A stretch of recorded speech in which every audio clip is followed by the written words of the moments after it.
Faith 180. You take your faith and you turn it around. Faith 180. Yeah. Welcome, everybody, to Faith 180, the podcast where mental health and faith collide. That really seemed like an epic collision, but I didn't hear it on my end. What? I didn't hear anything on my end. Maybe you picked it up on the recording, but I heard you say what?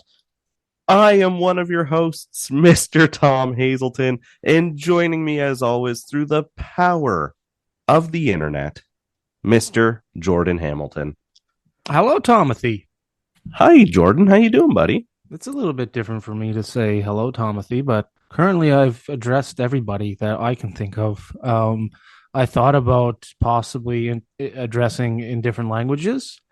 But I think I'm going to save that for season 2. And save that for season 2. It'll be Jordan's multicultural hello. Yeah, and I think I'm going to apologize right now for every language I butcher. I'm not making fun of you, I promise. It's simply lack of education.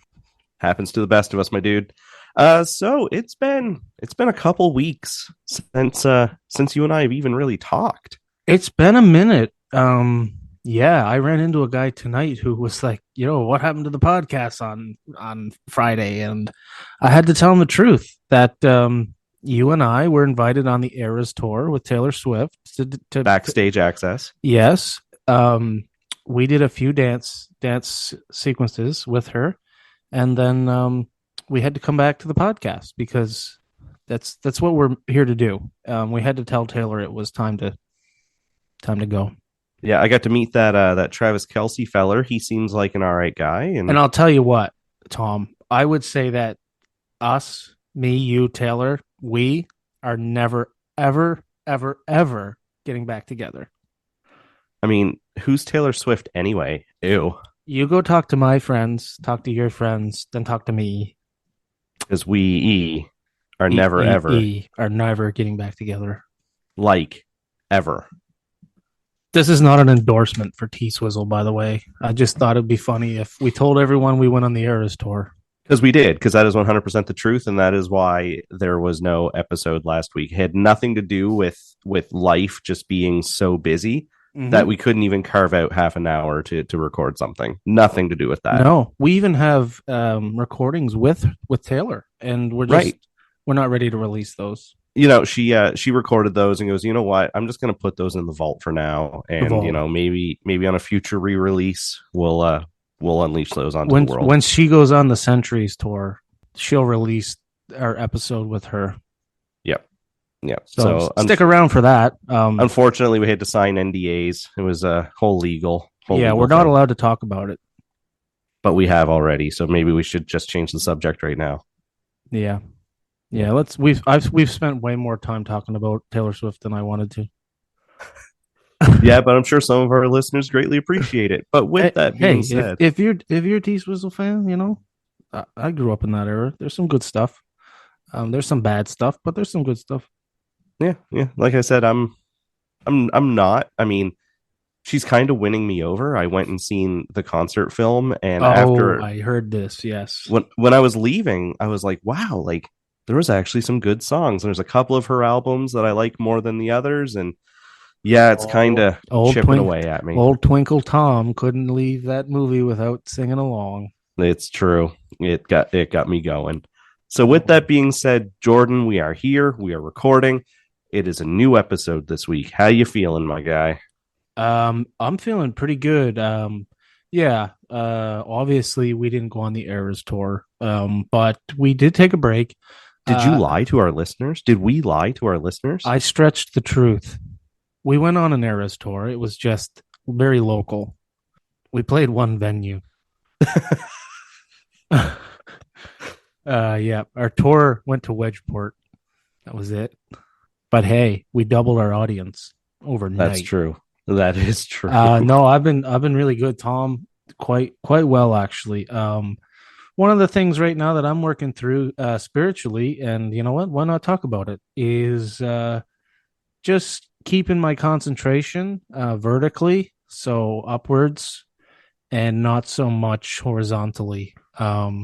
that is something I'm working through right now. So, hey, if you're listening and you want to say a prayer for me and Tom, I could certainly use it. God's trying to get my attention about something. I just don't know what it is. So, I think I just got to lean in more and hopefully get a response. But outside of that, I've been good. I'm really happy with my job, my new job. It's been an incredible journey with them, a great company to work for, and we're growing rapidly. So I think God has his hand in that as well. Because I've never really had this much fun at work, and I've just been enjoying it, even though I'm on the road and away from home a good chunk. There is light at the end of the tunnel. We're gonna embrace a really nice Christmas season, holiday season, and just take some time this year to spend it with Adeline and my wife, and it's gonna be very relaxing. So I'm gonna pound the pavement until that time comes, and things have been very good. Yeah, Awesome. how's Tomothy? Uh, we're we're getting through. I mean, our last time we were talking, I was telling you about our home renovation projects. Home renovation projects have actually expanded, much to the stress of everybody in the house. And it's not like bad expansion. It's not like, we're tearing down walls and it's like, oh, well, we need to fix this. This is rotten. This is whatever. No, like it's all been good. Like, house is in fantastic condition for the age it is. But we were planning on doing a bathroom renovation in the spring. I mean, you've peed in my toilet. I mean, we've recorded a couple episodes of the podcast in there. Like, it I think I've also it was a gone pretty, behind your she shed. it's all like a very ghetto bathroom. I tell people every time they come to my house, pay no attention to my ghetto Hey, bathroom. hey, if it's a place to go and it flushes, what else do you want? It's true. So while we've been doing the front hallway, the guy doing all the work, he's like, you know what? All of your plumbing is exposed now. Just do the renovation now instead of tearing it back down and doing it in the spring. I'm like, that makes sense.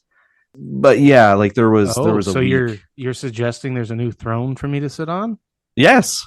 Wait a Yes, minute. Wait a minute. Wait a minute. This is much bigger than what you're making it out to be.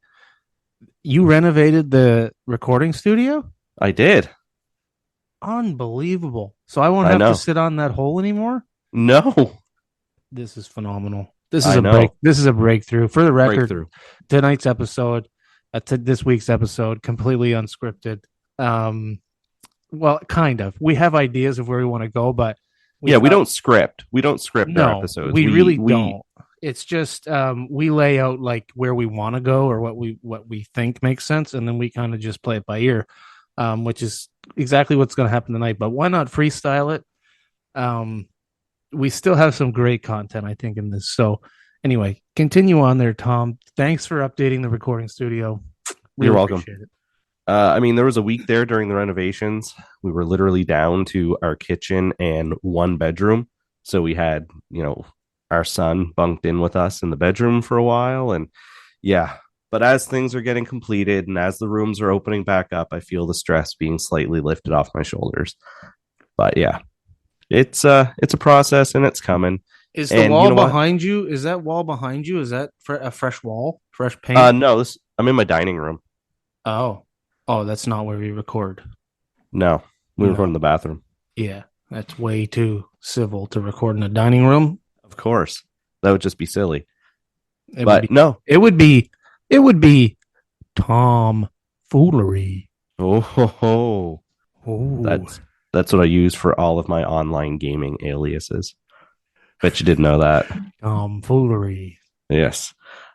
But yeah, and work's work. Yeah, I'm really happy to hear you're happy with your job. That makes me happy to hear.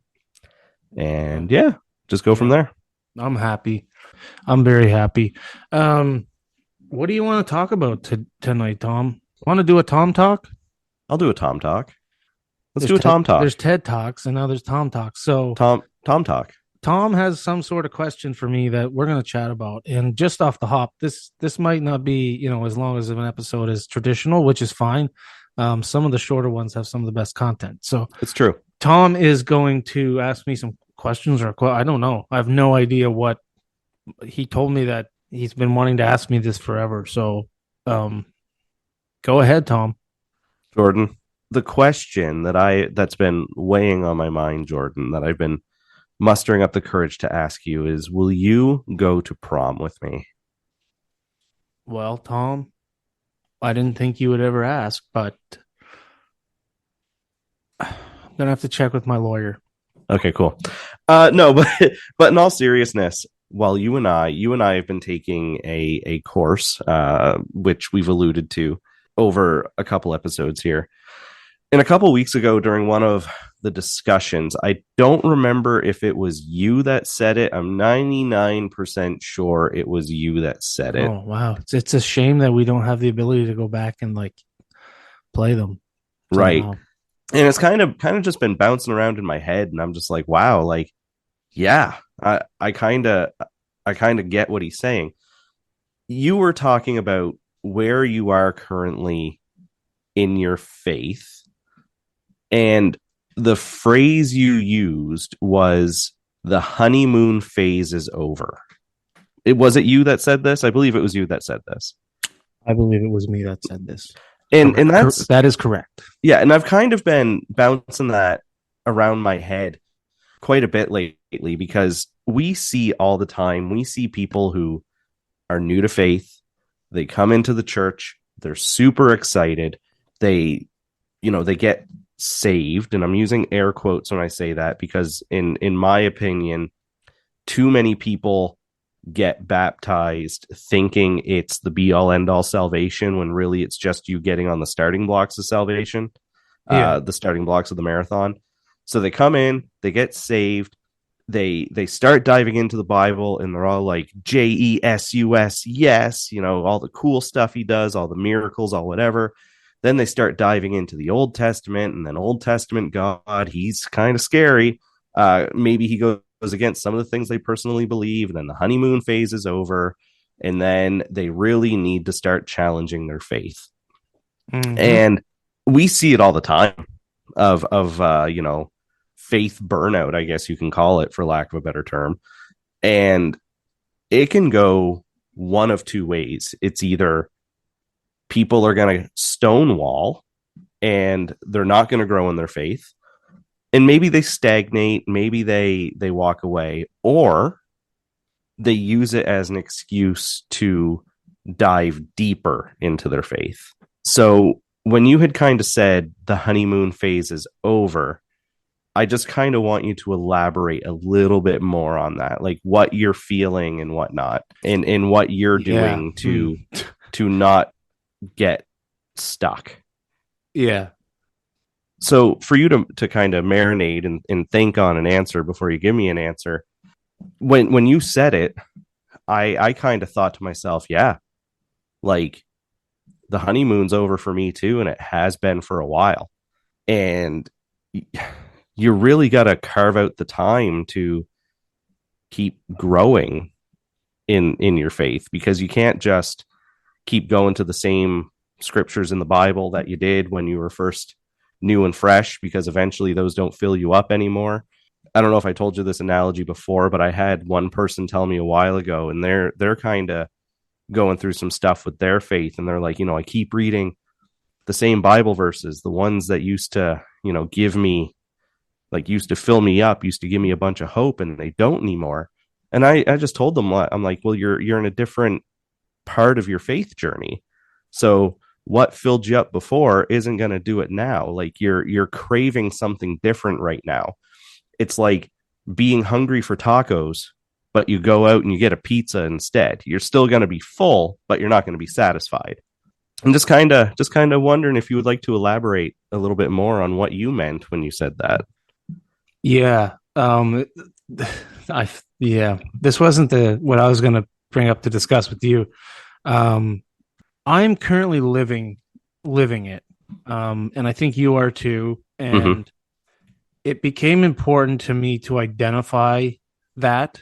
And let me start by saying, the honeymoon phase example given, you're young, you just get married, everything's new, it's exciting, you're happy, you're in love, you're holding hands, and then all of a sudden, without you even really knowing that it's happening, it becomes less exciting. Um, Things become dull. Clarity isn't quite there.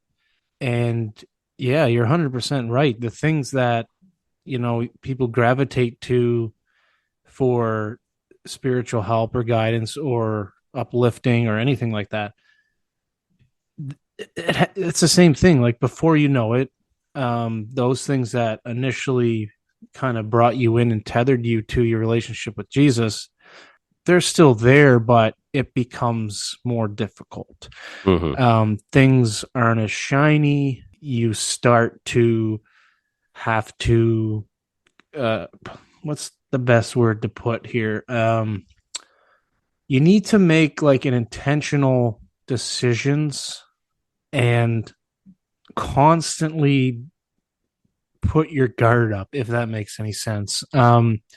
I remember, the honeymoon phase for me was probably about a year, roughly 9 months to a year. And first of all, there's nothing wrong with it. I think a lot of people are going to get to this point. And you have to make a decision. Do I want this hard task of following Jesus, or do I want to just slide back into, you know, norms and traditions that you took part in prior to building a relationship with God? And that's kind of what I meant by it. Is it just without you even really noticing, you wake up one day and you go, where is God? Like, why aren't I as happy when I wake up that the sun's out? You know, and Because you've alluded to that before in previous episodes. Like you were at a point where it was just you woke up and you're like, oh, sweet, another day and the sun is shining. right, and I'm glad you brought it up because it's fine to talk about, and um, you can get stagnant in your Christianity, Yep. and one of the things that I've been working on in the last 6 months is developing and forming the relationship with my wife. And part of that predominantly looks like finding things that are still new, fun, and exciting, but also revisiting the old and trying to extrapolate some good from that. But yeah, things just aren't as shiny all of a sudden, and it becomes a challenge. Um, Not only are things not as shiny, but the negative side of faith and the church structure and everything else, I find myself seeing yeah, that more often. yeah, it flares up, and I think like the things that were shiny for you, now you're a certain period extended from your commitment to follow Jesus, and we have to keep in mind that the enemy is constantly shining things in our faces, Mm-hmm. and those things become equally as shiny to the things that were attractive when you started your journey with Jesus. So all that is fine. Oh, It's yeah. it's normal. It's okay. I think a lot of people get out of the honeymoon phase and then they think that God's disappeared, or and here's my thought process, okay? And I said earlier that I thought it was ironic that you brought this up because I was at Dad's group earlier. It's a group of roughly 12 men in the church, and we're all dads, and we all sit down and talk through things. And tonight's session was phenomenal. One of the things I brought up, and I'm not going to speak for anyone else because it's a sacred space, but I just brought up that I'm struggling with this season, and that's a good way to look at it, is as a season. And the thing about seasons are they change.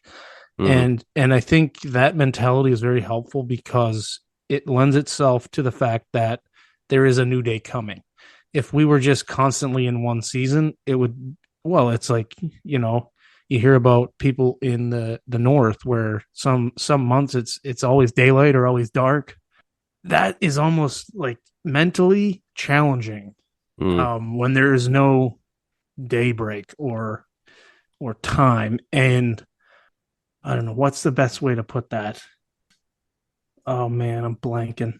It's just being stuck in the darkness, like, Yeah. Well, yeah, that's it. You can be stuck in the darkness, but if you start looking at your life in seasons, you have to put your trust in faith in Jesus. Um, that's one of the biggest things. And then secondly is being cognizant. So what I brought up tonight with the group is that, you know, I'm in this state of mind where my mental health is probably the best it's ever been. mm-hmm, Um, and when that tends to happen, I have traditionally always looked at it as being me. Okay. So I'm the reason I'm getting better. I don't need medication. I have figured this out.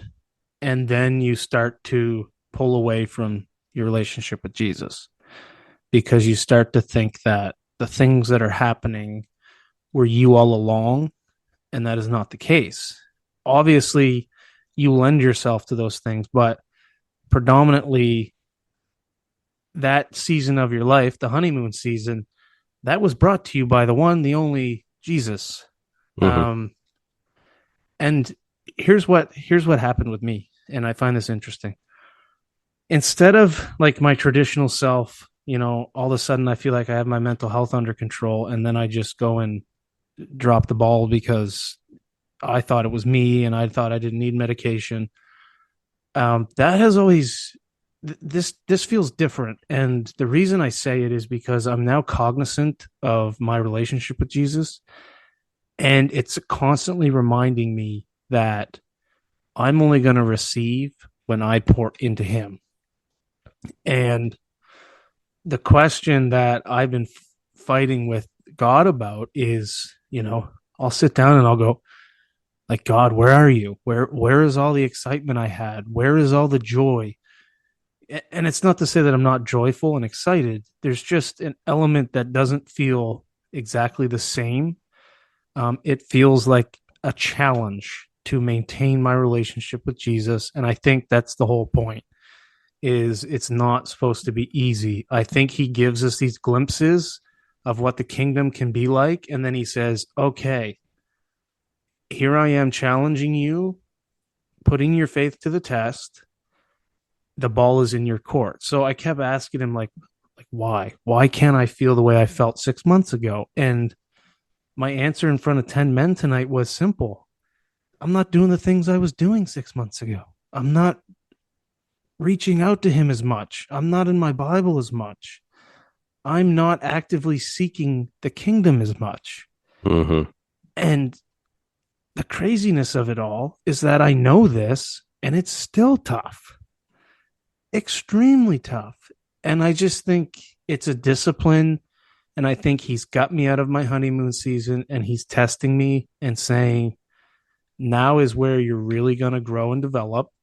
Now is where you can make decisions that can alter the course of your life. And I'm going to be here along for the ride. But you still need to pour into me. You can't just be thankful for the last 6 months and expect that, your faith journey is going to remain consistent. It's very much up and down. I think if you ask any long term, Bible believing Christian what the relationship with God is like, it is a rocky road. Mm-hmm. And it comes back to if it was straight and narrow, then there's no point of faith.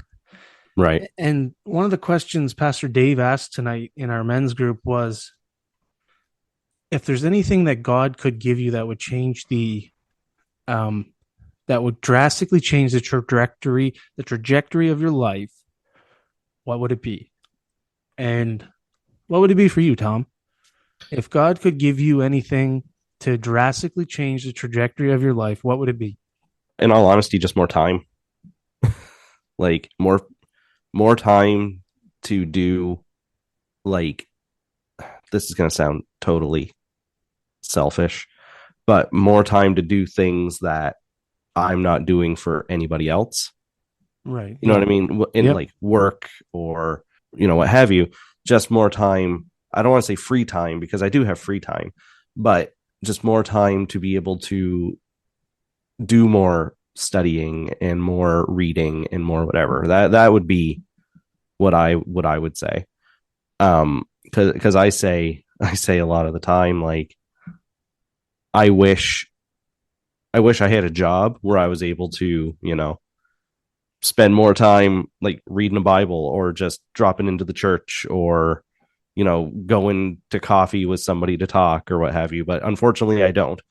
And, I'm at work all day, 8:30 to 5, and then I come home and then hang out with my kid before he goes to bed, and then I go to bed, and Mm. so that's what I wish that he could give me, is just more time to be able to dedicate to.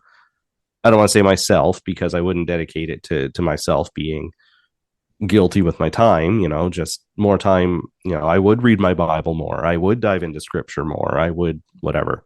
So Yeah. that's what he could gift me, is more time.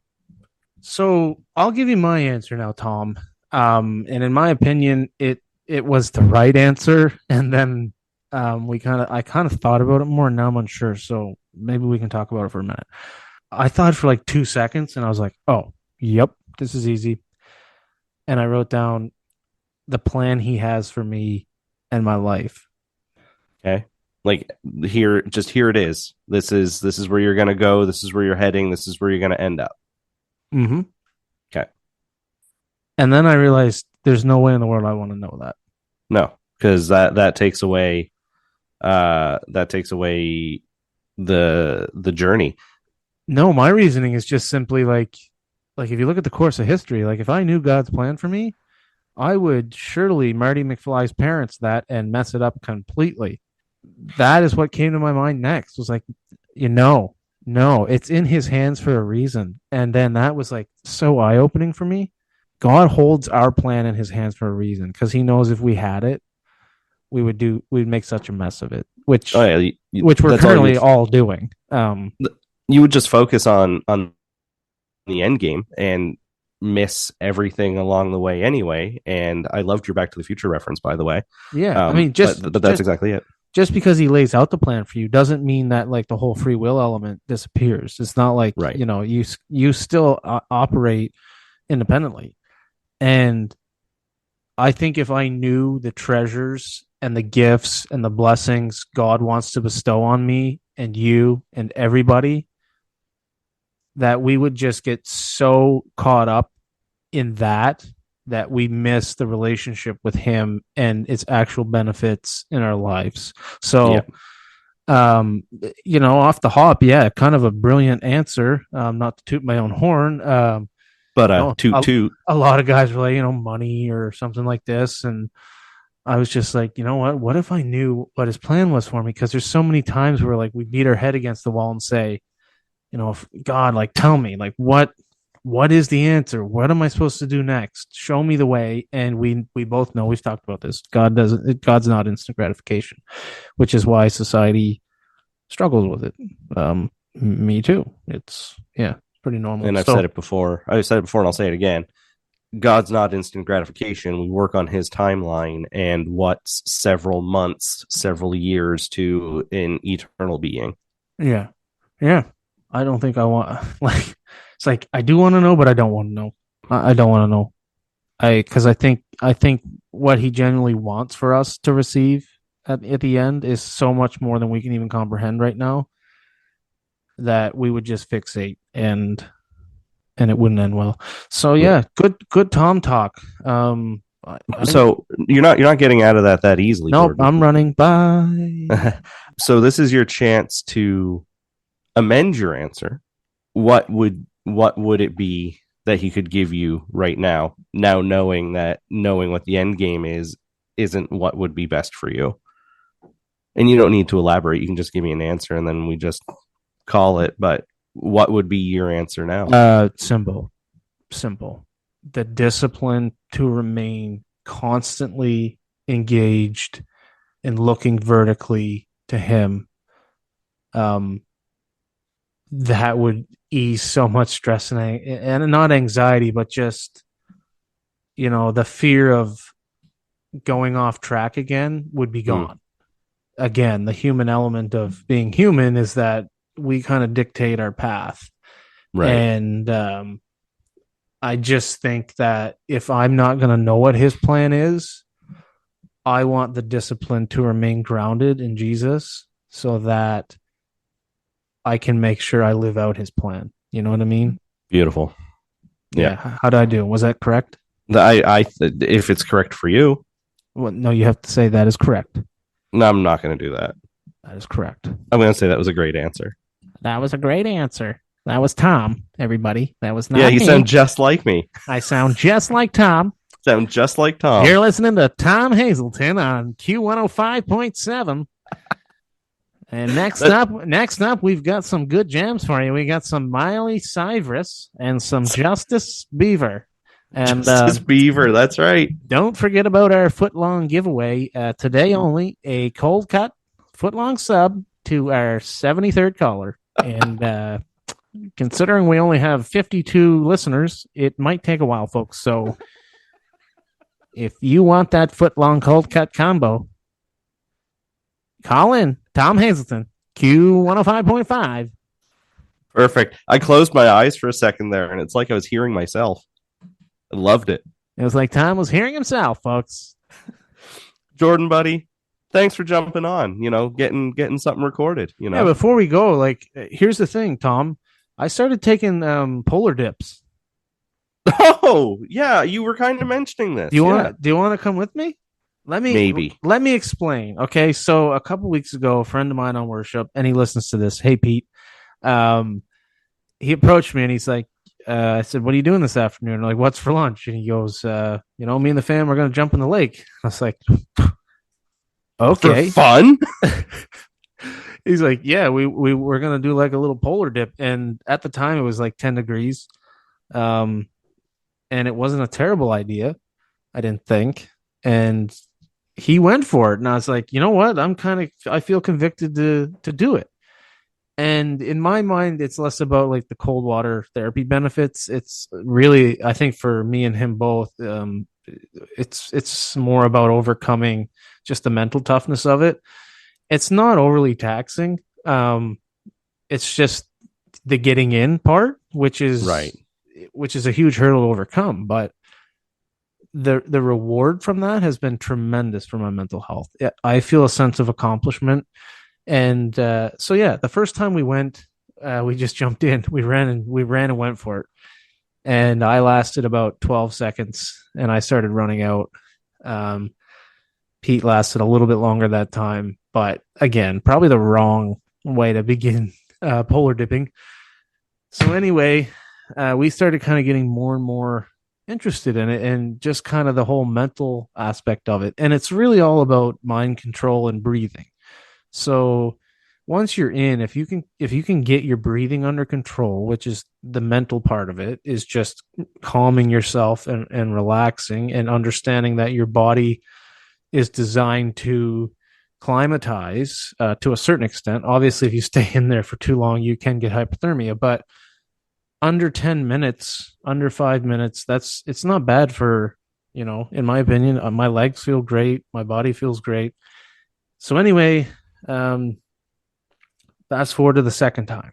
The overall time we spent in the water that day was like 7 minutes based on the recording I had made.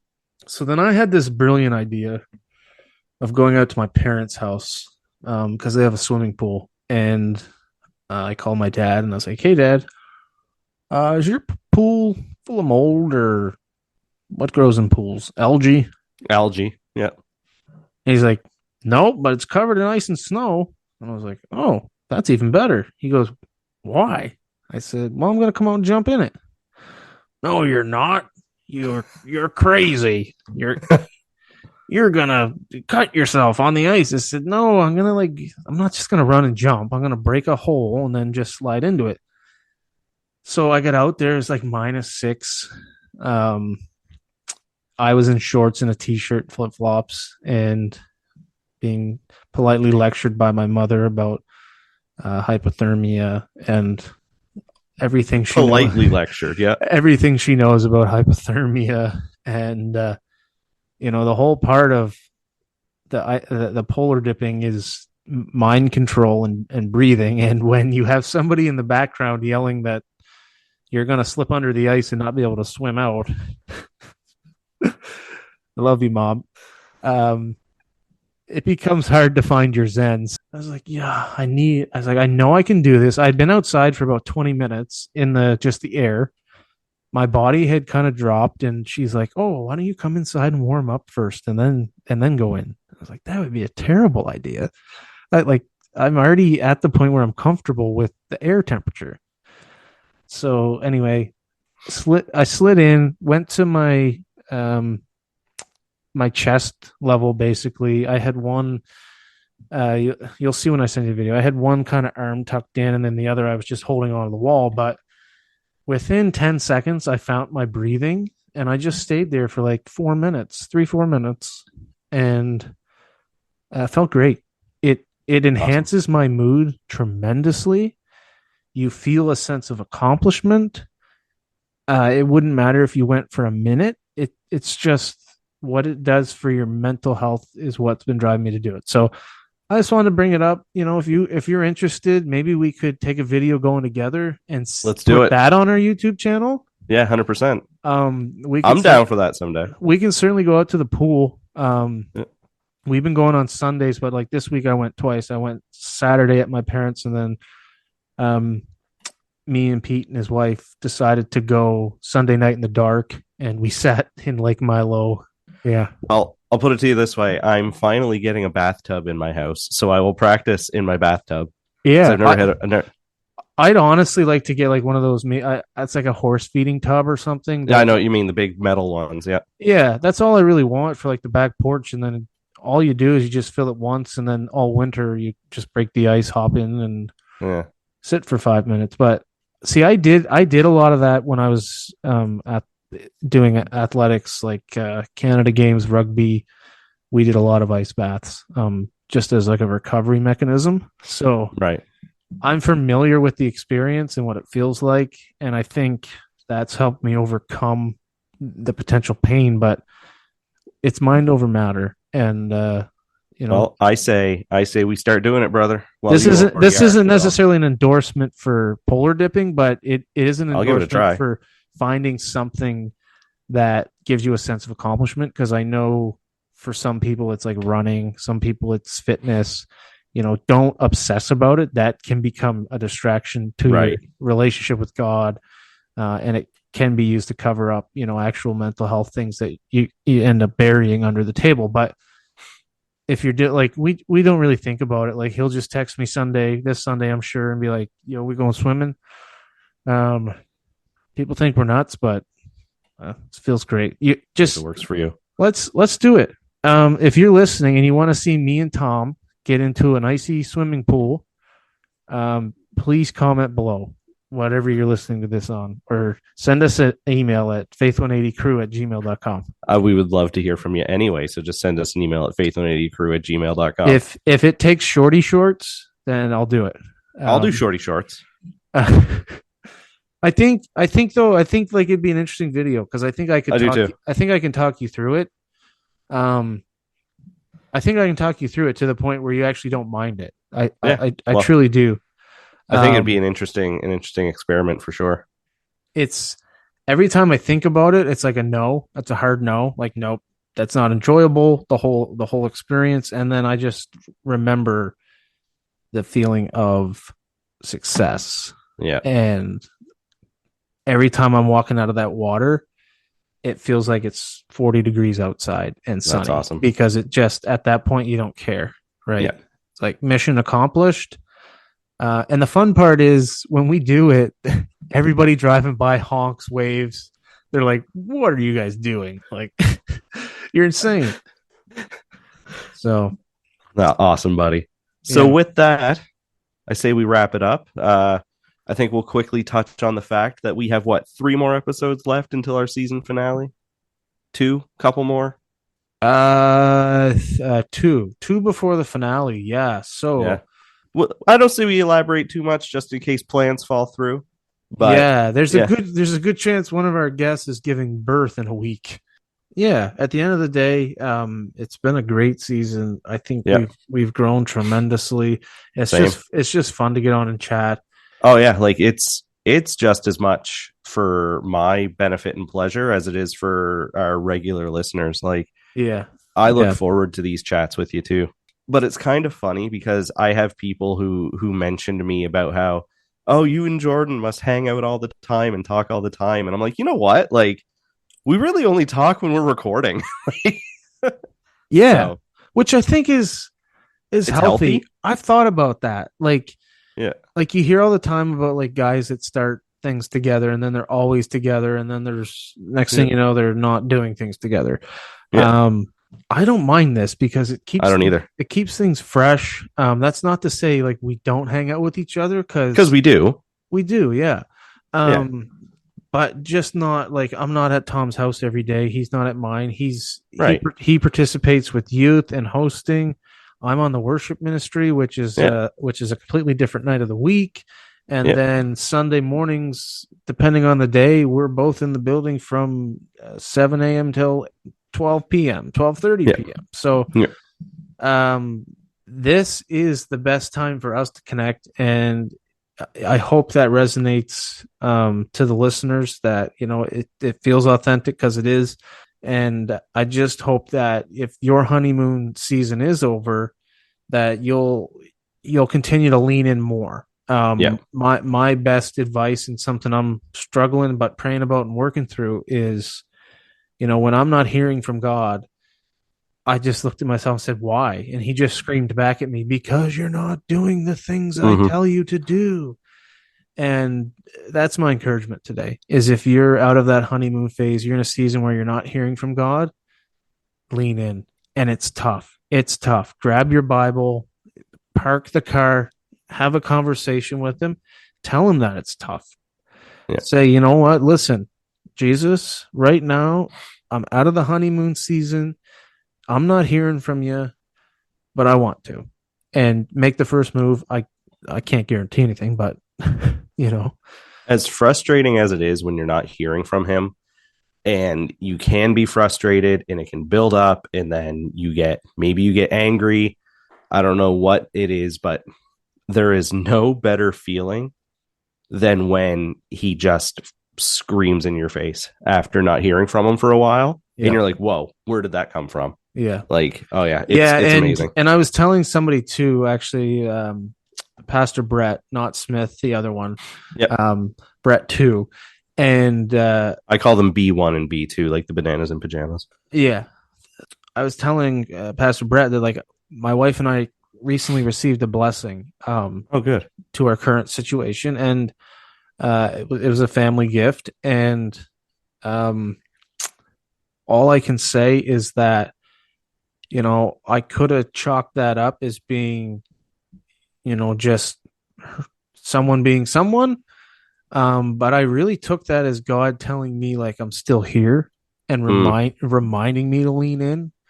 Um, I'm not taking that for granted. I don't think that was like okay, I'm rewarding you. I think that was I'm getting your attention, but mm, through a blessing. yeah. And I want you to know that I'm still here. And then I do the same thing. Well, how come I can't hear from you? And then he yells back, because you're not doing the things I tell you to do. So, anyway, encouragement today, guys. Everybody listening, just, when all things are telling you to lean out, I'm telling you, lean in. Yeah, I want to send everybody off with that encouragement. Tom, today's been fun. I thought you brought a great question. We hope you really liked this episode. If you do, please share, like, subscribe, do all the things that people are supposed to do for other people that make things for people. And yeah, And it's and and the reason why we always tell, and why every content creator tells you to like, share, comment, is because that's what helps beat the algorithm.